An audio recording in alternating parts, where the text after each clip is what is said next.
Hi, మనం ఆహారం తినే పద్ధతిని మార్చుకోవాలి. ఫుడ్ స్టాకింగ్ కాన్సెప్ట్ అంటారు అనమాట. ఈ ఫుడ్ స్టాకింగ్ కాన్సెప్ట్లో మొదటగా మనం ఏం చేయాలి అంటే కనుక మొదటగా కూరగాయల్ని, ఉడకబెట్టిన కూరగాయల్ని ప్లస్ పచ్చి కూరగాయలు రెండింటిని కూడా 5-10 నిమిషాల ముందు తీసుకోవడం అలవాటు చేసుకోండి. ఇది ఫైబర్ మెష్ లాగా ఏర్పడి మన స్టాటిటీ లెవెల్స్ని తగ్గిస్తుంది అనమాట. ఆకలి అనేదాన్ని కొద్దిగా కంట్రోల్లో ఉంచుతుంది. తర్వాత ప్రోటీన్ బేస్డ్ ఫుడ్ తీసుకోవడం అలవాటు చేసుకోవాలి. ప్రోటీన్ బేస్డ్ ఫుడ్ తీసుకున్న తర్వాత కార్బ్స్ తీసుకోవాలి. కార్బ్స్ తీసుకున్నప్పుడు అలసట అనేది తగ్గిస్తుంది. ఆ క్రేవింగ్స్ అనేది కంట్రోల్ అవుతుంది. ఈ గ్లూకోజ్ స్పైక్స్ అనేది తగ్గించడం జరుగుతుంది. ఇన్సులిన్ అనేది పెరుగుతుంది.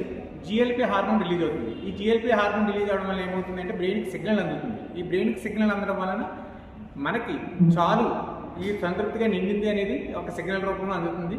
దాంతోపాటుగా మనం తీసుకోవాల్సింది గుడ్ ఫ్యాట్స్. గుడ్ ఫ్యాట్స్ అనేది నెయ్యి రూపంలో తీసుకోవచ్చు.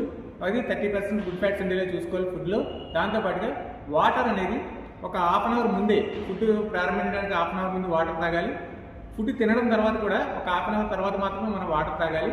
ఇలా ఈ ఫుడ్ స్టాకింగ్ కాన్సెప్ట్ని ఒకసారి మీరు ట్రై చేసి చూడండి. మీ సంతృప్తికరమైన ఫుడ్ మనకి బాడీకి అందడానికి అవకాశం ఉంటుంది. సంతృప్తికరంగా మనం ఫుడ్ని ఎలా బ్యాలెన్స్ చేయొచ్చు అనేది మీకు తెలుస్తుంది. ఇది అప్లై చేసిన తర్వాత మీకు ఏదైనా డౌట్స్ ఉంటే కనుక నాకు డిఎం చేయండి. Thank you.